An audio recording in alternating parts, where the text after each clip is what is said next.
Bueno, adelante.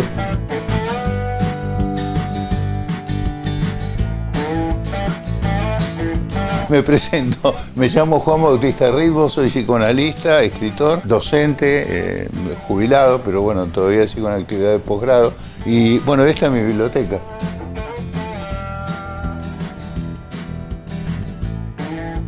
Esa es una pregunta muy difícil. Me acuerdo de uno de los primeros libros que mi madre me leía mucho. Y me leía fragmentos de algunas biografías de Émile Louis. Me parece, si no me equivoco mucho, de una sobre Napoleón. Y también algo del Santo de la Espada de Ricardo Rojas. Eso sí me acuerdo, pero el primero no tengo la menor idea.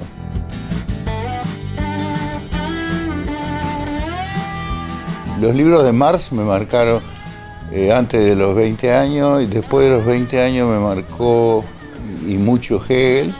Estoy dando el nombre de filósofos, pero además muchos escritores, ¿no? Y quizá el escritor que más me ha impresionado es Baudelaire, además de los argentinos como Borges, que bueno, es evidente su marca, ¿no? Y bueno, después el descubrimiento de Freud, ese sí fue un descubrimiento enorme para mí, que cambió muchísimo mi modo de pensar.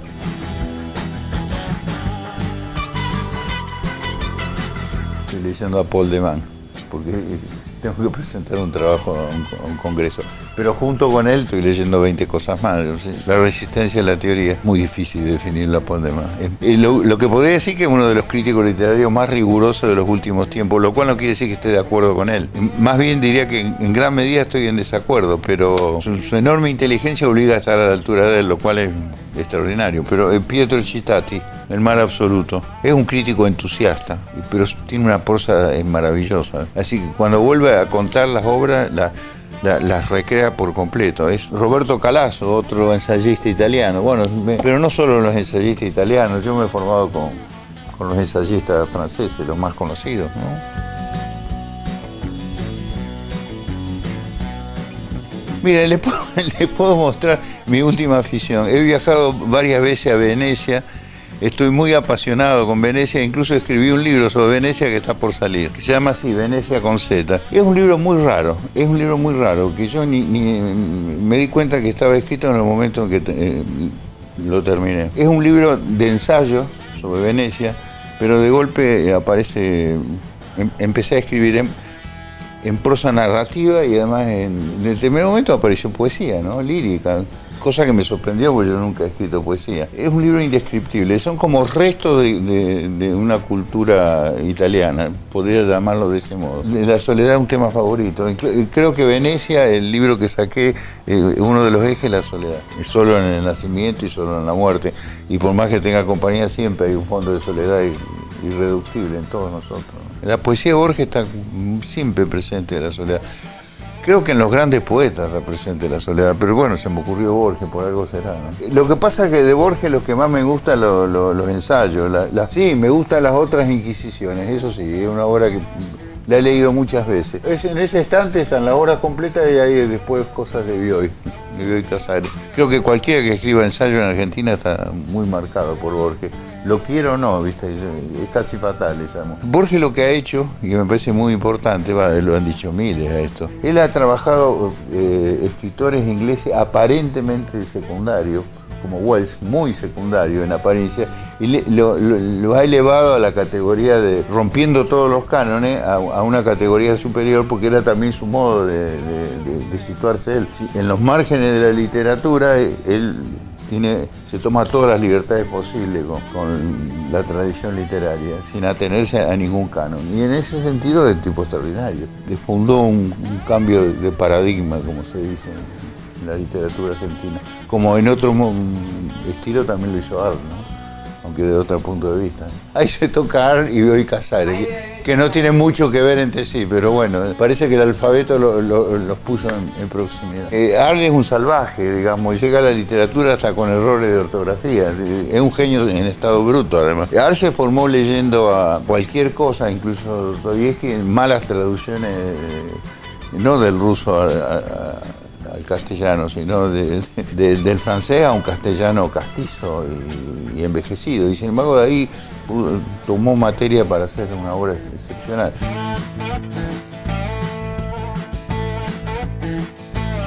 Las lecciones de introducción al psicoanálisis, que son varios tomos, sí, me parece que es ese.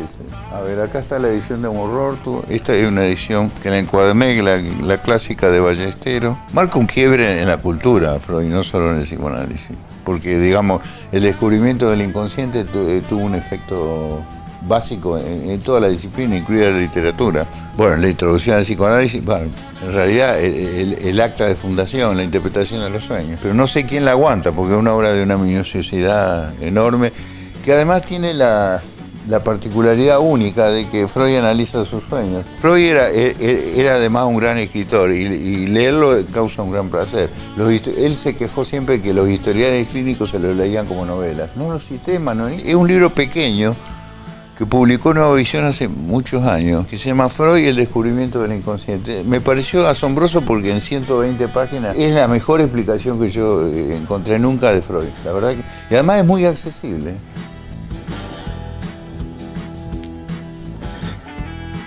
Poetas favoritos míos, bueno, Rimbaud, Baudelaire, en el siglo XX Aragón, para mí es algo fabuloso. Aragón puedo mostrar, Rimbaud no por una razón obvia, porque están metidos allá arriba de todo. Tendría que explorarlo, porque realmente a veces hay hasta en 3 líneas. Pero Aragón, sí, les muestro a Aragón, sí. Bueno, acá tengo en castellano El aldeano de París, y bueno, esta es la traducción castellana, es uno de los primeros y más grandes libros de Aragón. Después Blanche Houlouli, esta es la edición francesa, debo tener la edición castellana por acá. Las Metamorfosis de Aragón, lo traje este lo compré en París, es un libro rarísimo, es más bien de los últimos años, del extravagante Aragón. Bueno, la libertad sobre todo, la libertad para escribir. Escribe novelas que son totalmente experimentales en un momento en que está adherido al realismo socialista y se burla del mismo realismo socialista a pesar de que a veces tiene cosas de él. Eso me pareció maravilloso de Aragón. Y además, siendo miembro del Partido Comunista, se daba el lujo de gastar una enorme cantidad de dinero que le pagaba el partido en ropa, ¿no? En la última época era tremendo Aragón. Para mí lo mejor que dio el surrealismo, ¿no? El pasaje de la ópera, que fue escrito en 1924 por Aragón. El pasaje de la ópera en París fue demolido cuando se hicieron los trabajos de ampliación de la ópera de París, pero trabaja sobre los restos de París y sobre todo los restos de los pasajes.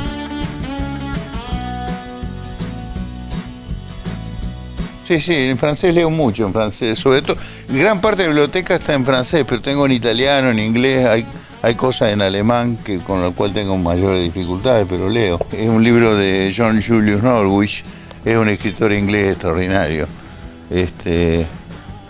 La traje de Europa, esta obra, ¿no? Sí, no, este está en francés. Este es un libro excepcional, escrito en la época de Napoleón, por un francés. Esta es una obra maravillosa. La he comprado a un amigo que es librero. Mira, El Gran Tour. Es una obra de Hattie Kans, una editorial alemana.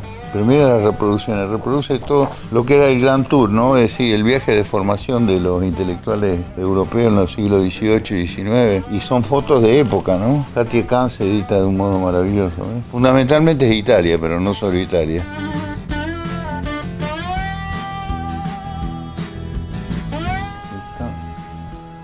Los saco, los voy sacando. Acá hay una guía que es París y sus alrededores. Esta era la guía famosa en tiempo de Freud, del Baedeker. Es una obra de comienzo del siglo XX y además maltratada por los dueños anteriores.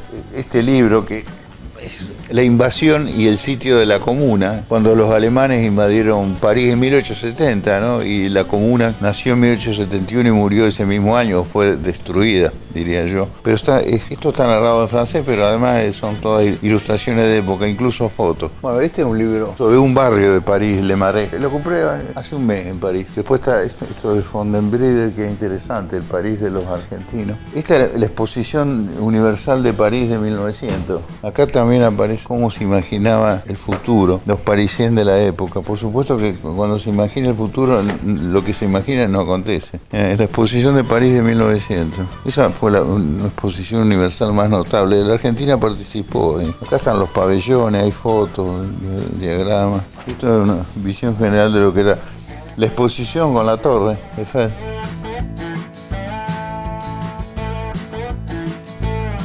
Acá está casi todo de Venecia, pero sí hay muchos libros de arte. Sí, de pintura. Acá hay. Este es sobre Hopper, es un volumen hermoso. Son ediciones europeas que muy difíciles de conseguir acá. Pero tengo un amigo en Buenos Aires que se dedica a traer los libros y bueno, lo consigo a precios adecuados, digamos. Y por la soledad que le imprime a sus personajes. Es un lugar común decirlo, pero la verdad que sí, que es verdad eso. Miren qué sensación de soledad. O sea, además el manejo del color y la composición es perfecta, ¿no? Se formó en París después de la Primera Guerra Mundial y creo que gran parte de la técnica de él deriva de todo lo que aprendió en París de los postimpresionistas y de los fauvistas. Después adquirió un estilo propio, digamos, que se inserta dentro de lo que se llama habitualmente realismo, ¿no? Aunque eso no dice mucho. Pero después volvió a Estados Unidos y en Estados Unidos perfeccionó toda su obra.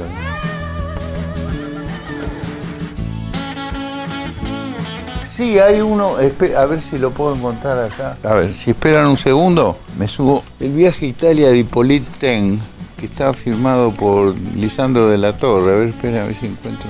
Porque esto eran libros que pertenecieron a la familia de la Torre.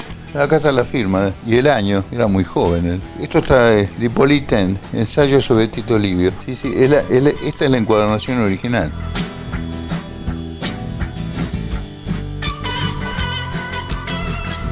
La novela policial. Siempre digo, medio en joda, medio en serio, que es lo que más sé. Sí, leo, soy un fanático de la novela negra. Si quieren, a ver, pasen por acá.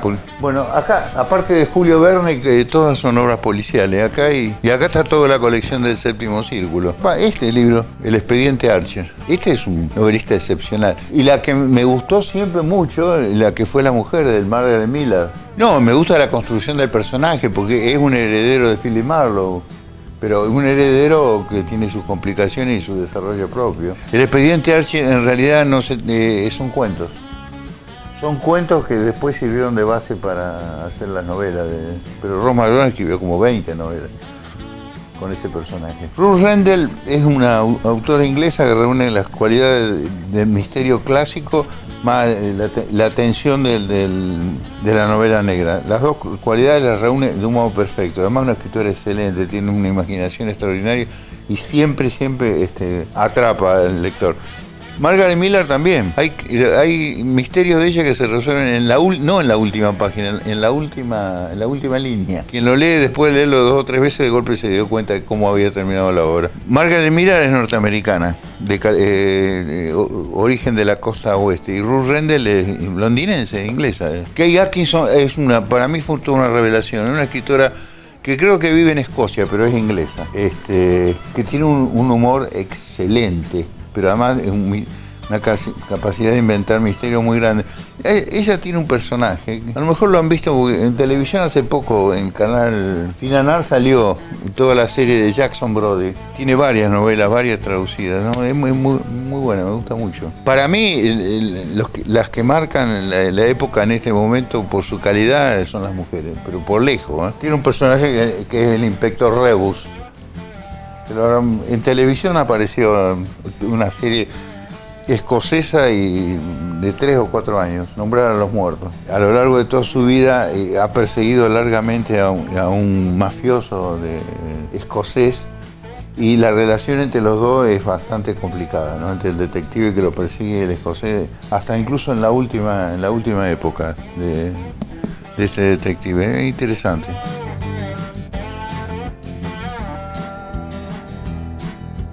Algunas. Me gusta Schuiten y sí, Hugo Pratt, una especie de Borges, porque es arquitecto, un gran arquitecto y dibujante excepcional. Esta es Bruxelles, el nombre antiguo de Bruselas, novela de ciencia ficción, gráfica, pertenece a las ciudades oscuras. El guionista de Peters, que publicó hace poco una biografía de Derrida, que es muy conocido también allá. Esto está en francés. En castellano sé que lo han traducido, porque yo no tengo las obras de él en castellano. La ciudad oscura es una especie de generalización del estilo que él más le interesaba, que era el de la Belle Époque. Pero una ciudad totalmente construida en un estilo Belle Époque, mezclado con un estilo futurista, de una ciudad agobiante. Así que son todas ciudades oscuras y horribles en algún punto, por lo inhumana.